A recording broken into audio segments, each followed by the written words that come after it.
And we are live. Welcome everyone to the AMFAW Chat number 15. We've made it to 15 so far. Got quite a few viewers out there, so appreciate everybody showing up. Hopefully we'll have some more people join us. We have the normal crew here, and we have Mr. SHWELL 11 joining us also. And I don't know if that's me or somebody else. Somebody's got the chat running in the background. I don't hear it. Well, maybe it's just in my headphones. It might be the voices in your head. That could be it. I hear it as well, so I'm not sure. All right, so if I'm hearing it, then it's not just me. It could be Swell too. Budget Bug Out. Let's start with you and let you. I'm a Budget Bug Out, and I run a prepping / survivalist sort of channel. I do gear reviews. My more popular videos are Altoid tins, Altoid survival kits, and zombie apocalypse survival kits, like little bug out bag kind of stuff. But that's me. Cool. Jarhead 6. Hey, I'm Jarhead 6, and I run a channel here on YouTube, pretty much about anything that comes to my mind, prepping, weapons, and whatever I feel like it that day. So appreciate you guys watching. Mr. Owens. I also have a channel on YouTube, but it has been kind of inactive as I've been spending most of my time devoting my time to monitoring the AMFAW channel. It's very difficult to move to handle 2 channels at one time, and so that's what I do. And I don't do anything really cool, but that's what I do. I'm that snarky little guy that will reply to some of your comments in a snotty, condescending tone. That's me. And I am the Alabama Owens. I make YouTube videos, prepping, guns, gear, EDC, all kinds of stuff. I have been kind of inactive for the last week. Actually had Jarhead 6 actually called to check on me yesterday. Dude, you hadn't had any videos up. I hadn't heard from you. Want to make sure you're okay. But life's just been a little busy, so we'll get some more videos up soon. And Mr. Swell, would you give yourself an introduction, please? First, I'd like to thank you guys for having me on again. I think this is my 2nd time on the show, and I really do appreciate the invite. SHWELL, for those of you that don't know me, I do a airsoft-related channel as well as competitive shooting and a little bit of the prepper stuff. Not much, just some of the stuff that I think that I can use on a day-to-day basis. But airsoft is primarily what got me to where I am today, and the competitive shooting I started about 8 months ago. Prior military, retired Air Force, air traffic controller, and just spending my days taking care of my wife and my daughters. Awesome. Oh, and I forgot to tell you during the before we went online, Swell, Budget Bug Out is he's an Air Force guy, so active duty. Yes, sir. Salute. I've also have some experience air traffic as well. Cross-trained out of it, but yeah, me too. I see the planes coming all the time. I kind of go like this, but I cross-trained into it from finance. I hated finance, suffered through it for 8 years, and then spent the last 4 of my active years as a controller, and it was the perfect job. And I think that's why I ended up getting sick, because I was having too much fun. I heard that it's a very good job too when you get out to kind of fit into the civilian and civilian job and making a very good amount of money. But then again, I mean, that's what I heard. As long as Reagan's not president, right? Yeah. The money is great, especially coming from the military. You get to skip a lot of the training. Yeah, the money is there, and then that military pay to the civilian sector is huge. So yes, you do appreciate it. Yeah, I mean it's kind of hard when I was a military policeman and I work as a police officer, and then I did infantry missions, and when you go into civilian life, it's not difficult, but it's harder to transfer those skills into into the civilian life. I mean, there's no jobs out there that you have to seek out the enemy by fire maneuver. So it's kind of like, what do you used to do?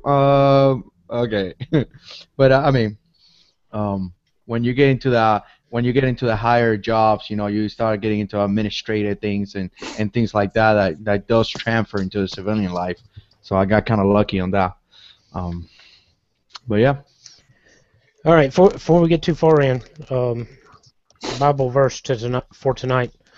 I'm going to give you a little backstory. I've subscribed to Alfonso Rachel, PJTV.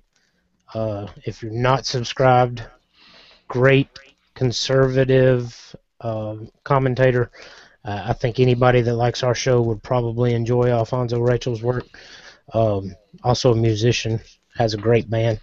Anyway, I was watching a video of his today, and he was talking in a religious vein and talking about how God sent his son and actually sent Jesus, who was the king, into battle. Sent him to earth to fight the battle for us. And so that made me think of this verse, Ephesians 6:14 through 18. Stand therefore, having fastened on the belt of truth, and having put on the breastplate of righteousness, and as shoes for your feet, having put on the readiness given by the gospel of peace. In all circumstances, take up the shield of faith, with which you can extinguish all the flaming darts of the evil one, and take the helmet of salvation and the sword of the Spirit, which is the word of God.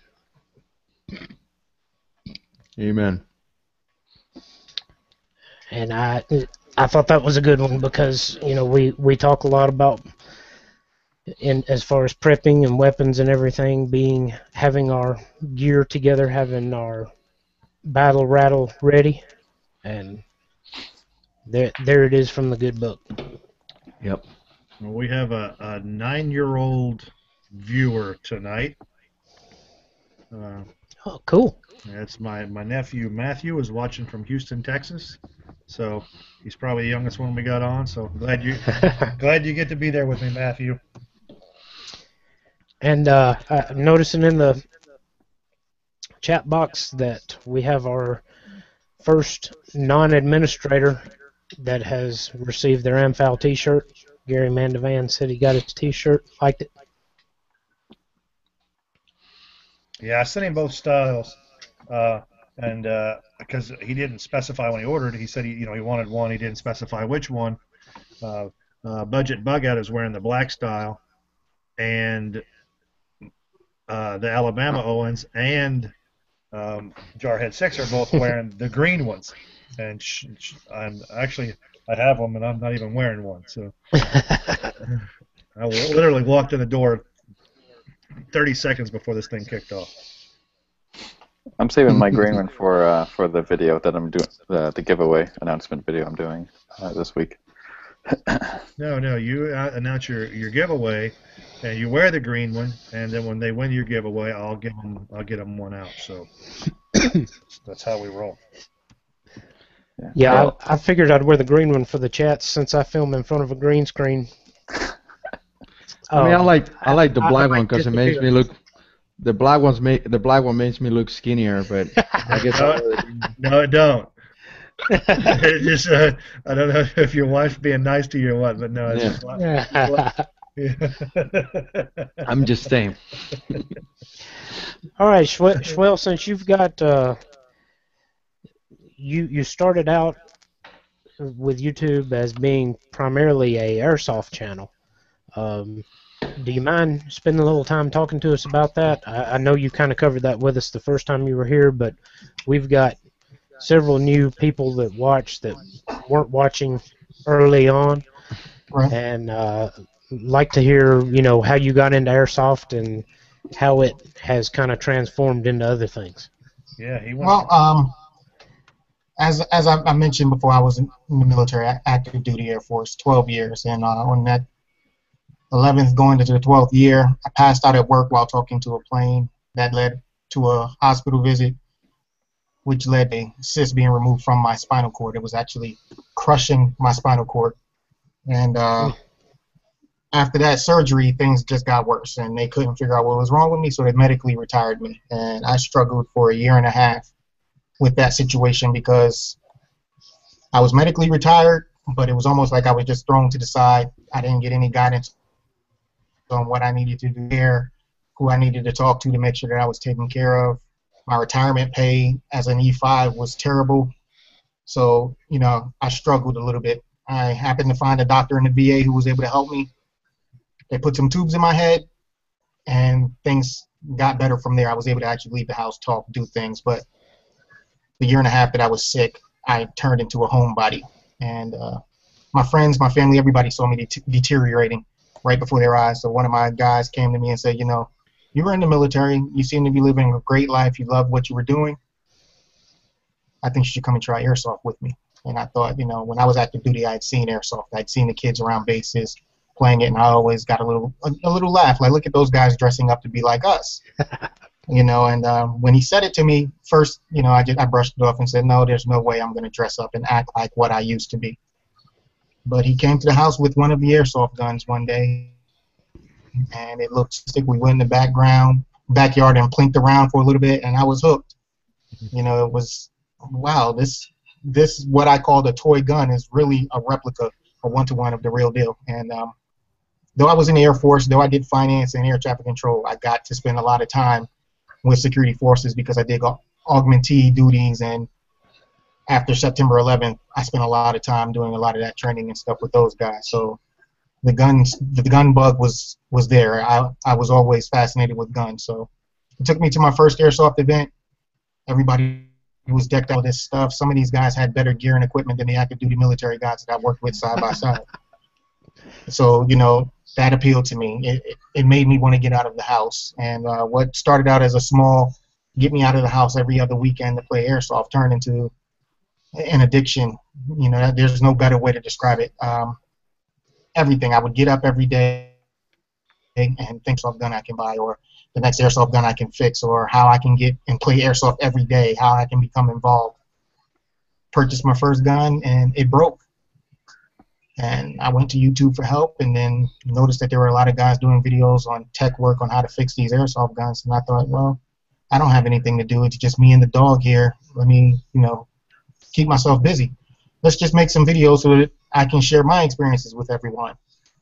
And apparently a lot of people like what I do, so they started watching. What started out as 20 subscribers went to 500 to 1,000. Just kept growing, and my interest kept growing. And that's how airsoft became a part of my everyday lifestyle. Very cool. From airsoft, I went into real steel, and the real steel competitive shooting that I do, IDPA, and I'm going to try and transition into 3-gun and all that stuff. But YouTube is the reason. Steve from Making Master Class, he's here in Central Florida as well, and he saw a couple of my videos, invited me to a chat. The next thing I know, he invited me to an IDPA match here in Central Florida. Went to about 3 matches with those guys, watching them shoot, and again, I love guns, so it was like, okay, this is a natural transition. I go from airsoft, where I was using airsoft every day, into competitive shooting, and then I can come home and continue to use my airsoft guns and the things that I do with airsoft to get myself better and more prepared for the competitive shooting. So I was able to bring both of them together. That's cool. I wanted to touch on something that, as far as the airsoft goes, that, you know, I think a lot of people, like you said, look at it as toy guns. And I think most people that would be subscribed to our channels are probably subscribed to Such. And, you know, he even encourages people to use airsoft as training because of the realism, because you're using, you know, real scale weapons that are just like the real thing, and you can actually use that as a good training system. What do you think about that, SHWELL? Correct. The thing that airsoft brings to the table is that you can do it safely at home, and it's very cost effective. You don't have to go to a range. You don't have to burn through your ammunition. Now, it doesn't cover everything. It's not going to give you the full recoil.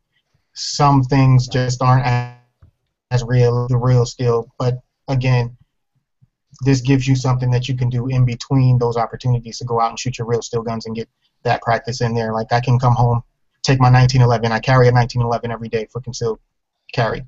But I have an airsoft 1911 that's exactly one-to-one specs, weight-wise, how it feels, everything is one-to-one. And I can come home and I can practice drawing from my inside the waistband holster. I can go through the drawing process, what it's like to move my shirt out of the way, dry fire practice, movement and shooting at the same time, target acting, and things like that. I can do that in my backyard or in my garage without posing a threat to anyone. Right. You know, there are guys who own real steel guns that only shoot them once every 6 months, once Yep. every year. I can do this every day, and the cost involved is nothing compared to what it costs for me to go to the range and shoot my real steel gun. Right. And I think too though, I mean I have never played airsoft in my life, but the communication piece, because talking to people, training with people, that communication piece is pretty difficult to gain. You actually have to go out there. And not a lot of guys get into that for home protection and things like that, but actually surviving some type of situation where you actually have to be in combat. That communication piece is you could probably talk about that. Is you guys could practice that very well. Yeah, everything that you do for military training, law enforcement training, there's things that you can bring over and use in airsoft, or that you can use airsoft for to improve upon. I have a group of guys that I like to play airsoft with quite a bit, and we've formed a team together.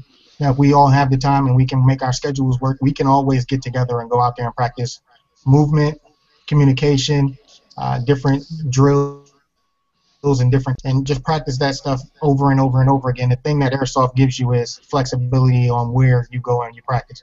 I can practice clearing my house if I wanted to, if that ever felt that was something that needed to be worked on. Room clearing in my own home. What I would do if I walked in and maybe there was someone in the house still. You know, you mentioned Such. He had the break-in a couple of months ago. Yeah. You know, nobody knows what they would do when they come home and they find that. Well, I can come home and I can practice that. I can go through those drills and not have to worry about endangering my wife or children while going through that. I can also walk them through the process as well and keep them informed and educated on the proper use and the safe handling of firearms, airsoft, and all of that stuff. Airsoft is a great safety tool and training tool. That's a great tool for that. It's just one of those things where you have different categories of people who are involved in airsoft. Or I play once a weekend, one weekend every 6 or so months. Those guys who take it really seriously and spend tons of money on their gear and equipment, we call those guys mill simmers.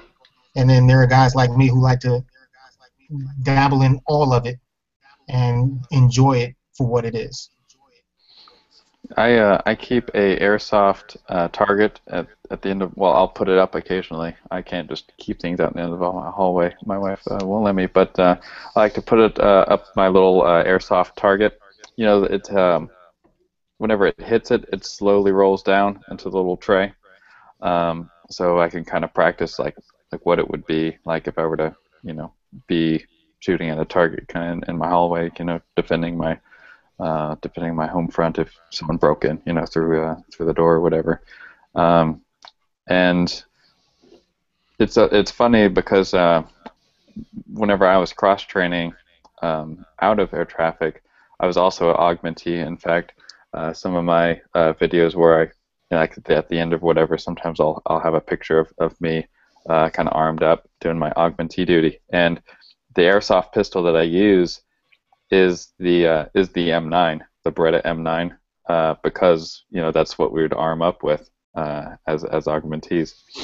So that's what I still use as my airsoft pistol. It's kind of funny how we have similar stories, just going in different directions. Right.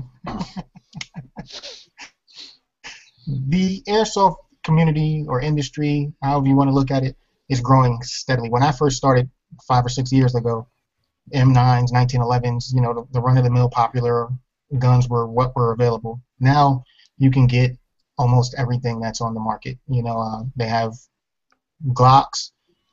They're coming out with a new FN line of pistols. You got the 5.7s. I mean, you name it, more than likely there's an airsoft version of it. So the limitations as far as getting that muscle memory down and having your real steel holster work with your airsoft holster, Yeah, that you is youngsters. no longer much of an issue. You youngsters got it easy. Back in my day, we didn't have all these fancy guns. Our airsoft pellets were made out of copper golden Daisy BBs, and all the guns was made by Daisy. And we went out and shot each other in the neck with them. And you got it easy. I remember those days. I mean, you're joking, but when I was a kid, I grew up in the country. We did have BB gun wars. Yeah, I no remember safety doing it. glasses, no gloves, just getting Right. lit up. Come in, look like you had an allergy. Knots your all eye over out. you. Yep.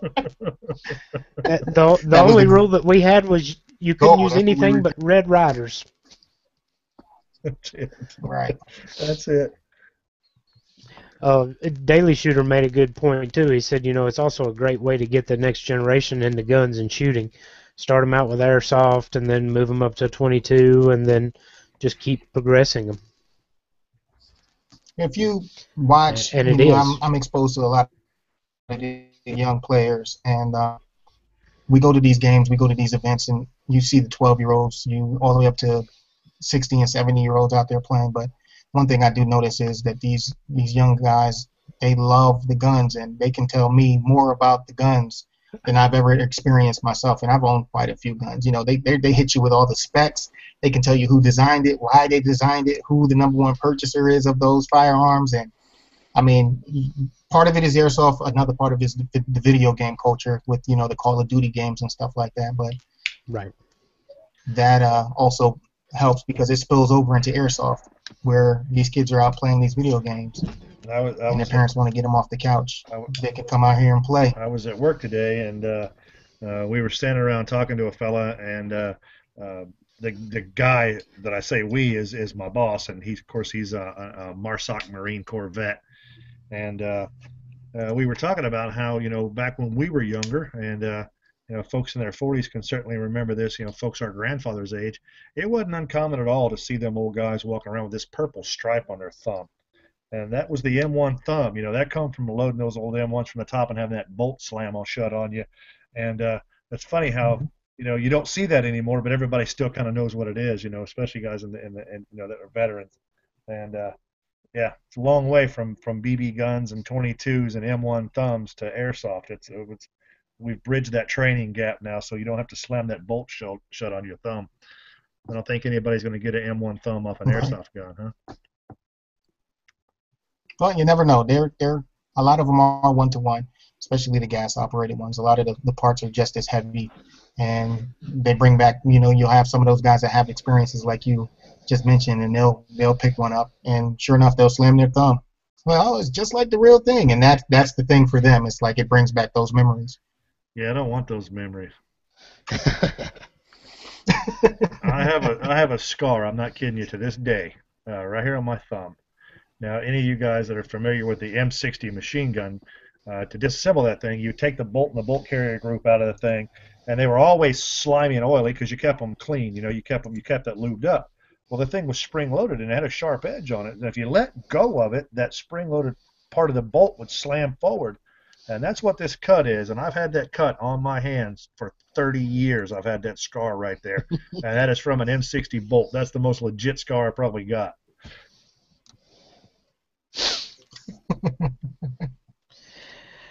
All right, Schwell. I hope you don't feel like I'm wearing you out here, but you got an interesting story how you moved from the airsoft into.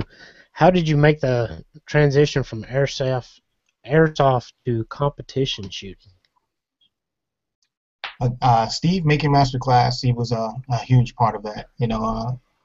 Inviting me out to come and hang out with him. First, the talk was about doing a compilation video because he has an airsoft. He had an airsoft version of his competitive shooting pistol, the Smith and Wesson M&P at the time.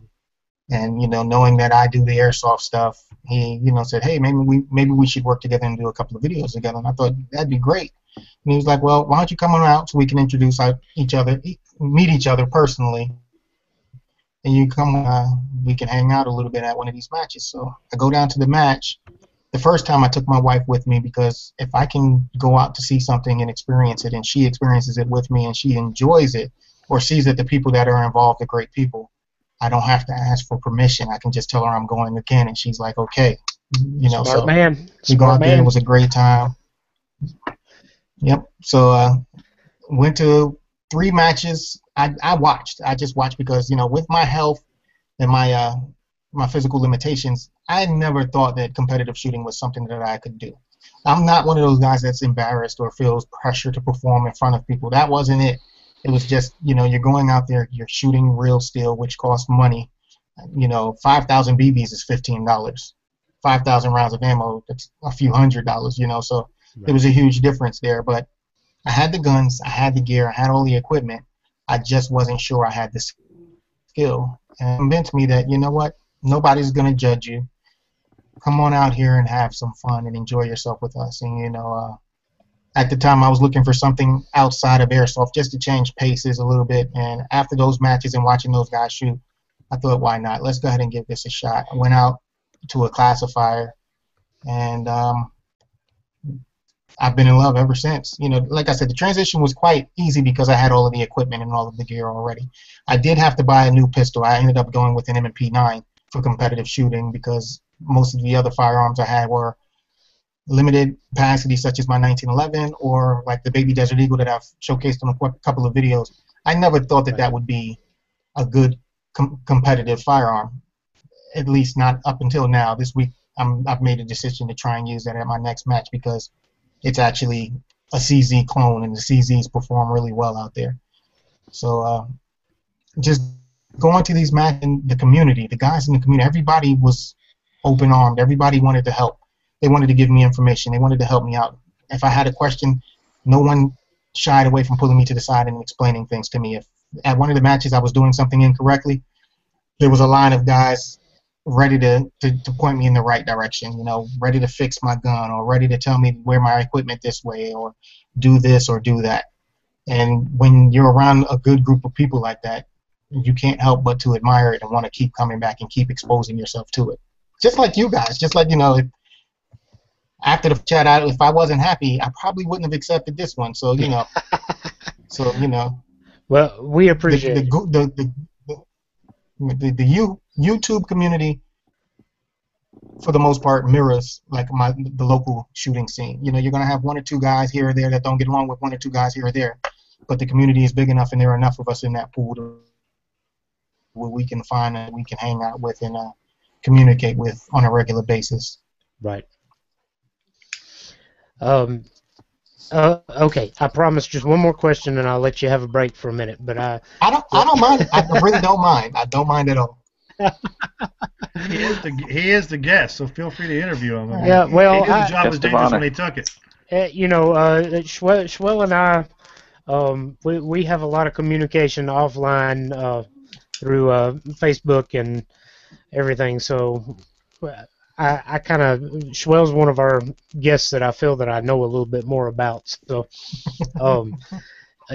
tell us, as a recent convert to the AR world myself, I've always been an AK man. I was very excited when SHWELL posted up just the other day that he was making a new purchase and was getting an NPAP, which is the Zastavia. Well, used to be Yugoslavia. I can't think of where it's Serbian. AK-47. So you want to tell us a little bit about that? The number one reason everybody's asking me now, after all of these years of owning firearms, why are you buying an AK now? You're almost 40. Why now? Well, it dawned on me maybe 2, maybe 3 weeks ago. I've never shot an AK. I've never held one in my hand. I've never shot a real AK. I've had airsoft ones. I've had replicas. I saw your Facebook post on that and thought, wow, that's You yeah. know, I mean, I have tons of exposure to firearms. I've shot 50 cals, machine guns. I mean, tons of stuff, grenade launchers, and never an AK. You know, so I thought that was weird. And you know, that was basically me reaching out to my friends who I know have tons of firearms to say, hey, come meet me at the range and we can shoot the AK. That never happened. No, I take that back. That did happen, but as far as my wife is concerned, nobody offered. So I convinced her to let me purchase one, and she's a great supporter of the habit. So I call her my enabler. But I started shopping around, started watching YouTube videos, started asking tons of questions, and what is it? It's gun deals, slickgundeals.com or something posted up this Estavia for 480 shipped, and I was like, well, I can afford that. That's not too bad, and that's about as much as I pay for my pistols. Why not? It's an AK. Just like the AR platform, you can get a cheap one and make it a great one. Right. So I did a little bit of research on that impact and made the purchase. It was my first time also making an online out-of-state firearm purchase. So, you know, I went in with my fingers crossed and everything worked out. And the proud owner of an AK. Well, welcome to the family. I got 2 builds going on. I'm going to be a little while before I'm a proud owner of one, the way these builds are going, but they ought to be pretty tasty when I'm done with them. I'm really sourcing quality parts to put them together with, so it takes a while. Well, we got a big time AK fan in the chat, Metal Trooper 62, and he said you're never too old to own an AK. To own an AK. Well, I'm realizing that now. He just kind of boosted me up a little bit. I'm awesome. I was gonna see if they made one that had wheels on it with like a walker. Yeah, because my friend Jarhead6 never fails to remind me of how old I am. Yeah, you're not that old. Just You're a little bit old older than me. I feel pretty old right now. I was just about to say, I should probably be dead. Considering I was in boot camp when you were born, there, yeah. Jarhead6, yeah. I'm a little older than you. Oh yeah. Wow. Well, me and you fall somewhere right in between, say the Teds and the. You're not off the hook. You're not off the hook. Yeah. It's I just see that white. camouflage with you. I see your Budget's the baby over here. Oh, listen to Budget pointing at my gray and my goatee. It's funny because in my work center, a lot of people are amazed how old I am. I'm next year. At the end of next year, I'll be 30. Wow. Mm-hmm. Wow. So well, just remember the original season of Blue's Clues then. my boy is gonna turn 10 next month. 10 years old. I'm getting old. So. I watched black and white TV when I was in the first grade. So did I. My oldest daughter just got her driver's license today, and she leaves for the Air Force on the 1st of August. So that tells you how old I'm. 38. She was born my first year out of high school. Mm-hmm. So I do feel old, especially when I'm doing that stuff. Okay, so she didn't really answer a text message? No, that was me giving her a hard time as well as her mother. Her mother failed her driver's test the first time she took it, so that was just a little jab, you know. So she did good. She did great. Oh, awesome. we got a question from the chat, and I've lost. It's fallen off my screen. But somebody was asking if anyone had ever. Scout Gunner asked if anyone had ever had an accidental weapons discharge. I have not, so. I have. Yeah, I've seen many. A bunch of them. With what caliber? What caliber? Never with an assault rifle or anything like that, but I have had a shotgun discharge on me through careless handling. You know, luckily it was pointed in a safe direction, but I've cooked one off before, and luckily, like I said, I didn't have anybody in front of it because I wasn't sweeping anybody with it, but yeah. Mm. Yeah, I seen 5.56, 50 cals, Mar 19, you name it. It's just part of the training, I guess. Now, I seen it in Iraq too. I was somewhere once where Go ahead. I saw someone have an accidental discharge. I was not actually with them. It was a hunting group that I was with. There were 3 trucks going in, and the first truck, it was pitch black. We're heading out into the woods. It's really bumpy, nasty road, just dirt road. And the person that was sitting in the middle went to move to catch themselves and hit the trigger on one of the deer rifles in the cab of the truck. Hmm. Of course, it was pointed down into the floorboard. Oh. But you see 3 guys jumping out of the cab of a truck, just holding their ears and screaming. Nothing happened other than a hole in the floor of the truck. But to hear them tell it was the end of the world because it was so loud inside the cab of that truck. 30-06 inside the cab of a truck, I imagine, is pretty loud, though. You know the biggest thing why a lot of guys have Indeeds is because they don't truly understand how the weapon work. A lot of guys think, okay, I put the magazine, I rack the round, and I shoot. But you need to understand how that weapon cycle the rounds and how does it work.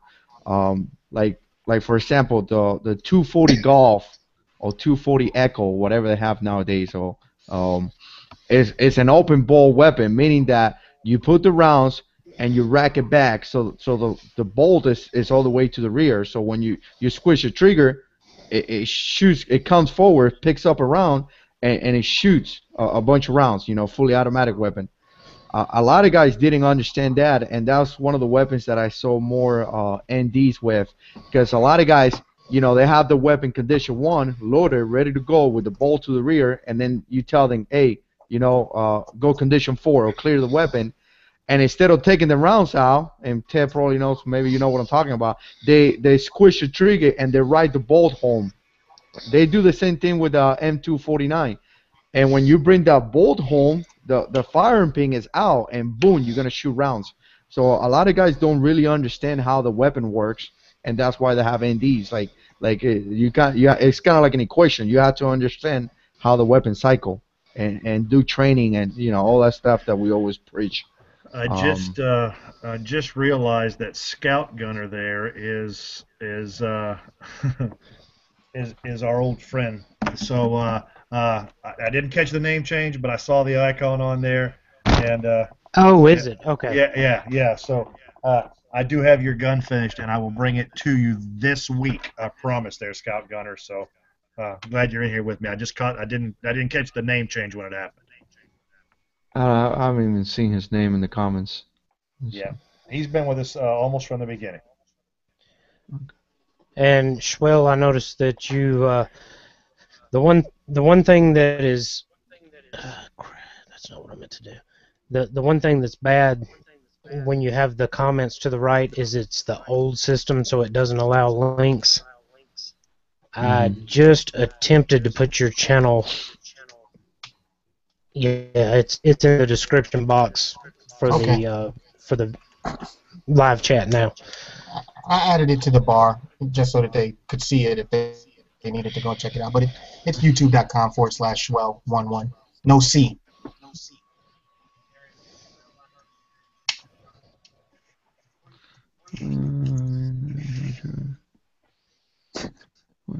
You're looking for it now, Jarhead. I took a couple of ammo cans that used to have the night vision goggles in them, and I went to changing the subject here for just a second. I went to Best Buy and I got some speakers for a car. They're the Kentwood 6-inch, 6.5-inch speakers with a little tweeter on it, and I mounted them in 2 of those night vision ammo cans that have the foam lining in them. It's going to be the speaker system for the man cave. Cool. Nice. And I'm going to put a video up here pretty quick to show y'all. They turned out awesome. That's cool. I'm gonna upgrade it just one little bit more. I found a fake plastic claymore online. So I'm going to get the docking system that the iPhones have, and I'm going to cut the back of it out with a router, and I'm going to mount that behind the claymore so the jacks come out at the top. So you'll actually plug the speakers into the top of the claymore. So that's the long-term plans. I think it's going to be pretty cool when I'm done with it. That'll be nice. That's cool.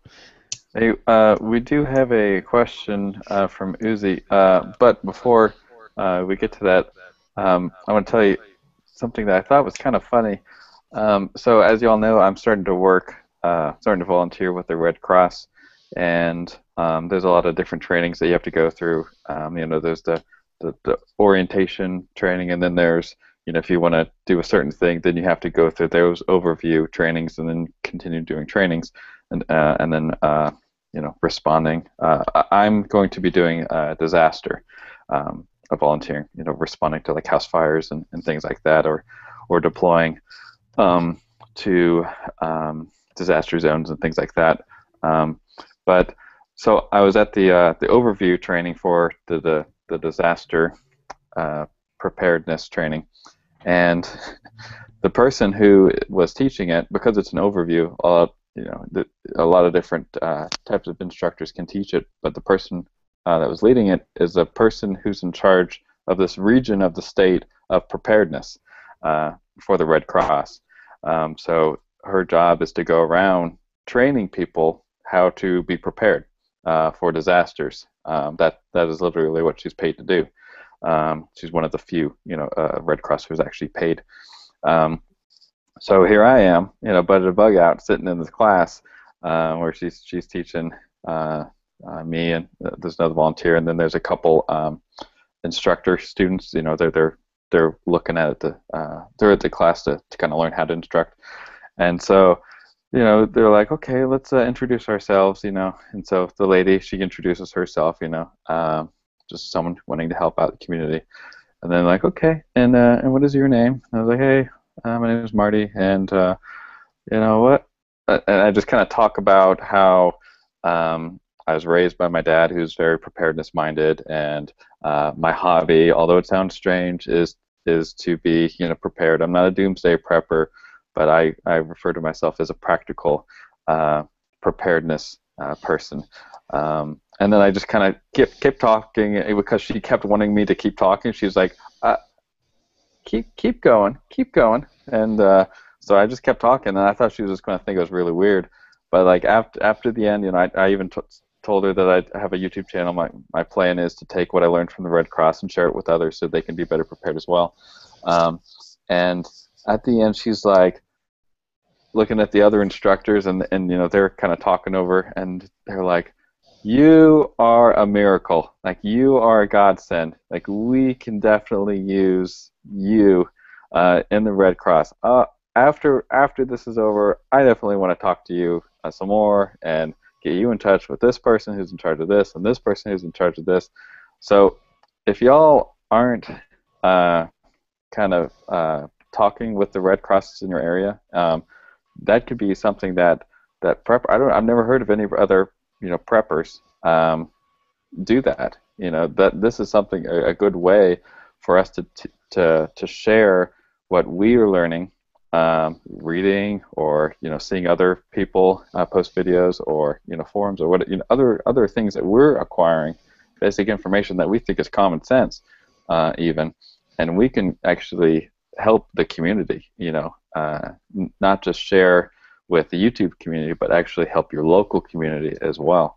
Great idea. So I'm going to be pursuing that revenue. I just wanted to share that. I just thought it was really cool. I've never heard someone get so excited about my hobby before, but I just thought that was cool, and I just wanted to share that with y'all. No, definitely, very cool. But yeah, so anyways, Uzi did have a question about pump shotguns. I don't know if y'all saw that question. Oh yeah, okay. Do you pull back on the foregrip, or do you push forward on the stock? I think pump shotguns are for girls and Marines. I got a pump shotgun.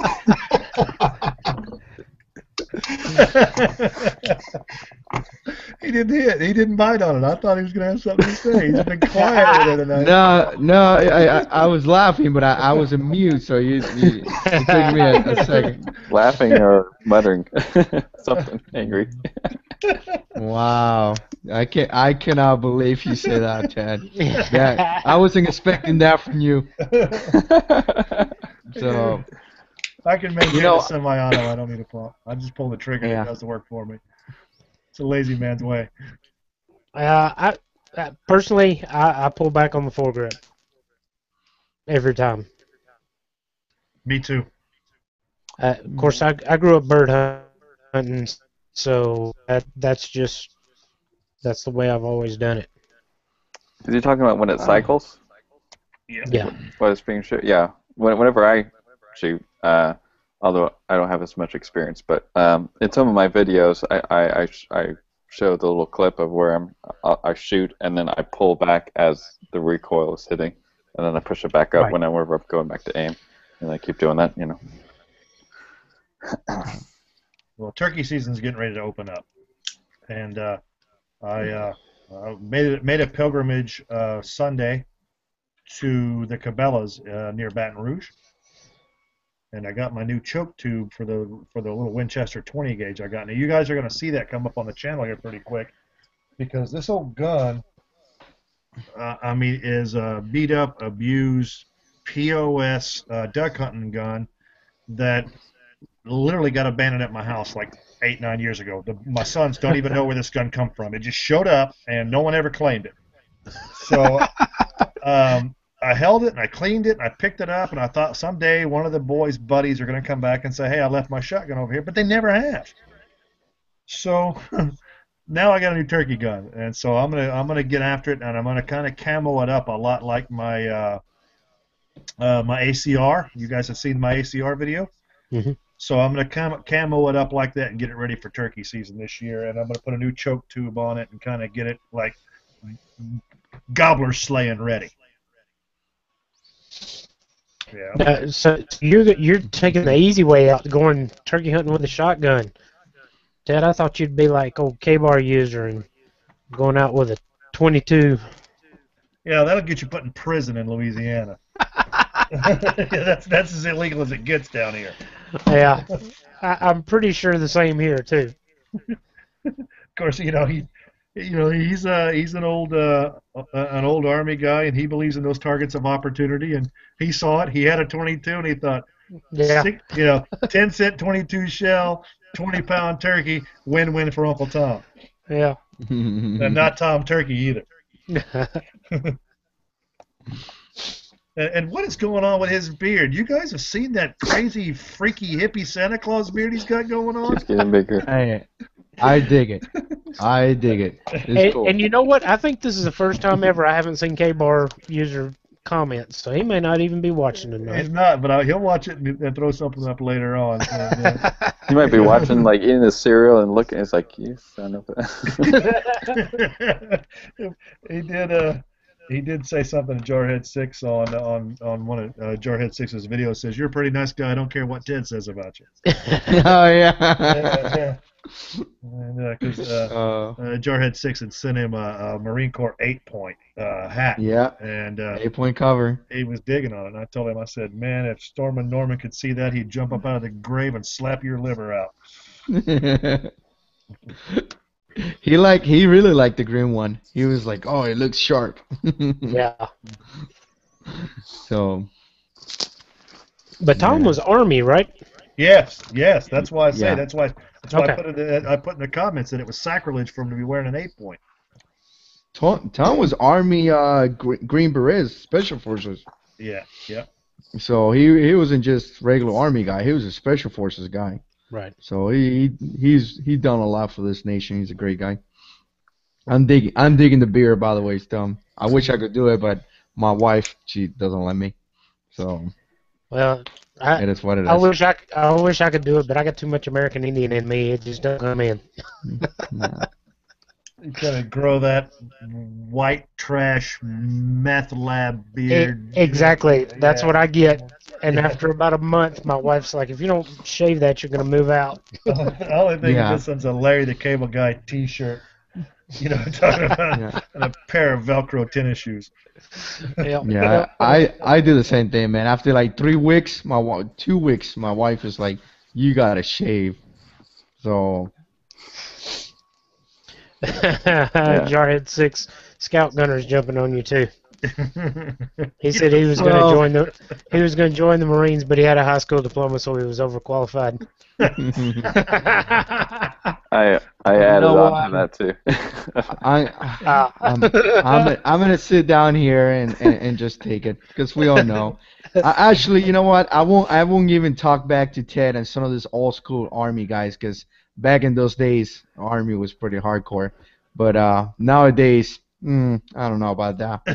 So Hey, yeah, you're the one that said Marines ought to stop patrol to go update their Facebook statuses. I never said that. You said that. oh yeah, yeah. Yeah, Nowadays it's ridiculous. yeah. They They and go, it's they not it's go. not only Time Marines. out, time out, time out. Firefight, time out. Hey, Taliban, hold up for a minute. The ice cream truck's here. Yeah, yeah. Nowadays, that's how it is.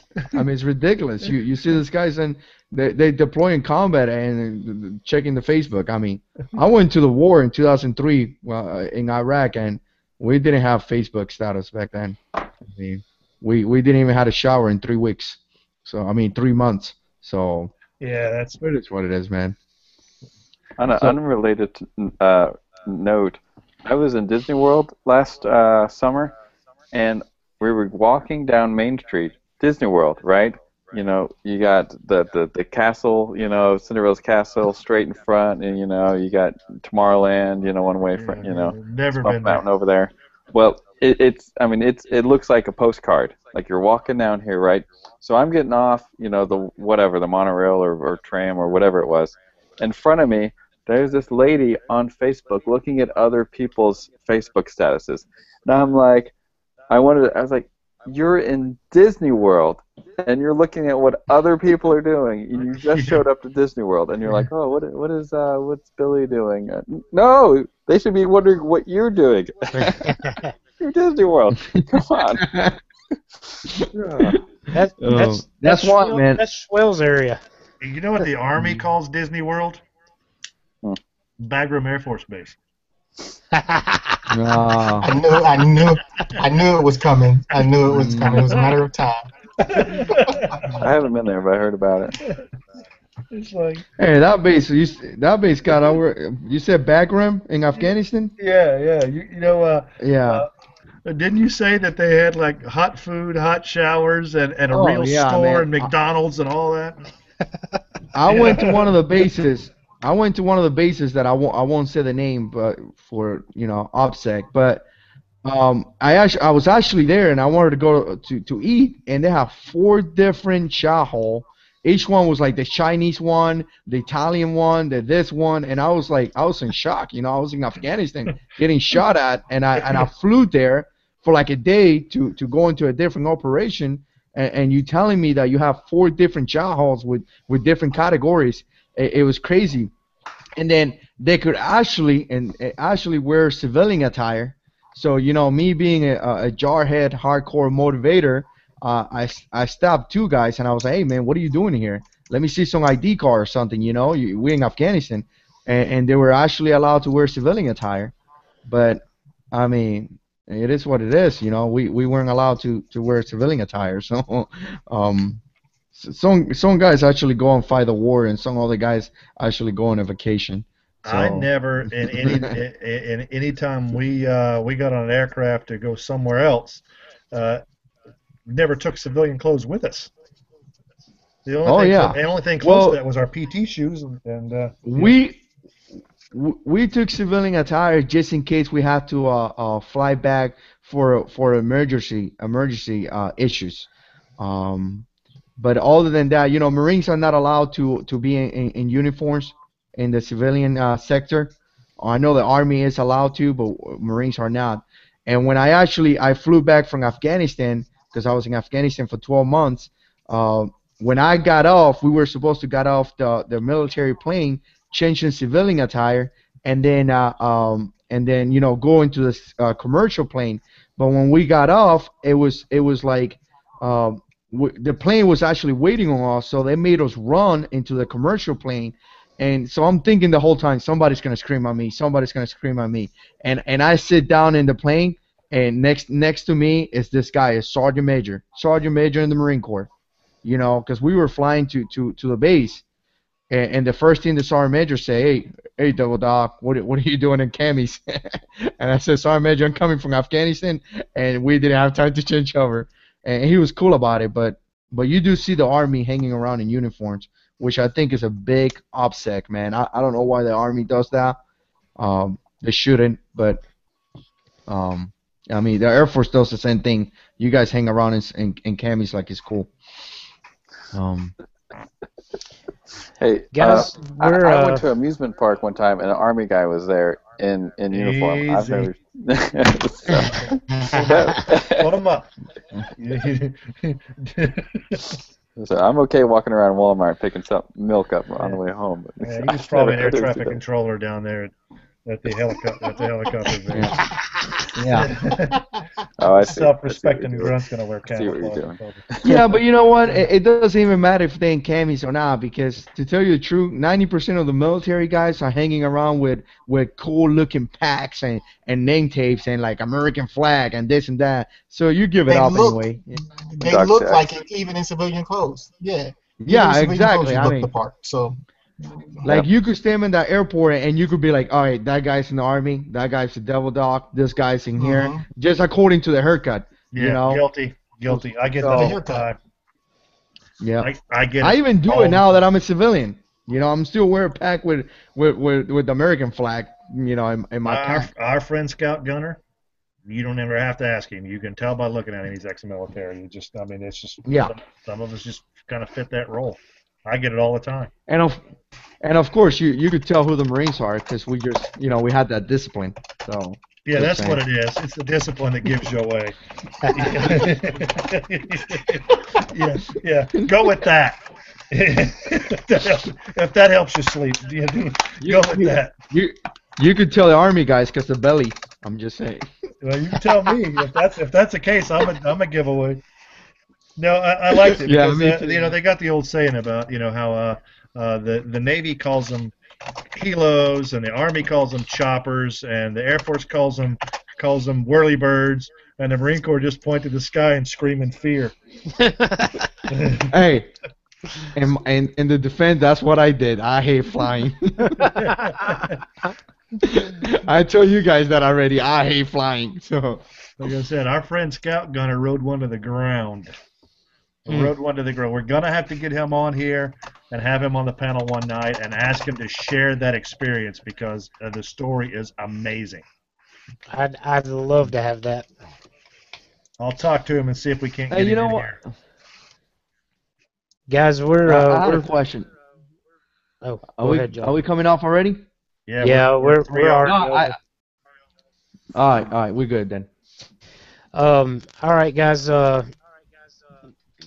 There's anybody want to? Let's start with budget. Budget, you got anything going on you want to talk about? Just my 5K giveaway. And then, Schwell, you got a internal chat. yeah. On my 5K giveaway, I'm going to be announcing it hopefully this week, maybe by the end of this week or this weekend. But stay tuned for that. You'll need to be subscribed to all the members of the AMFAW channel, and then Jayhawk and Shannon from Youth to Wild. But anyways, it's going to be pretty cool. I'm actually pretty excited. I wish I was winning it. This item that I'm giving away. So stay tuned for that 5,000 subscriber giveaway. Cool. Jarhead 6. Got a bunch of subscribers in the last couple of days. Appreciate it. And I'll probably put a video. I'm trying to put a video Tuesday, Thursdays, and Saturday, or Tuesdays and Saturdays. So just stay tuned for that, and I appreciate the support. Mr. Owens? I have a video coming out on the AMFAW channel this weekend, which is really good. you'll just have to tune in to see it to believe it, but it's going to be a pretty good one of my better ones, I think. So tune in Saturday morning. That one will hit the air. Cool. I have, like I said at the beginning, I've been a little lax in the last week or so with my videos. There's a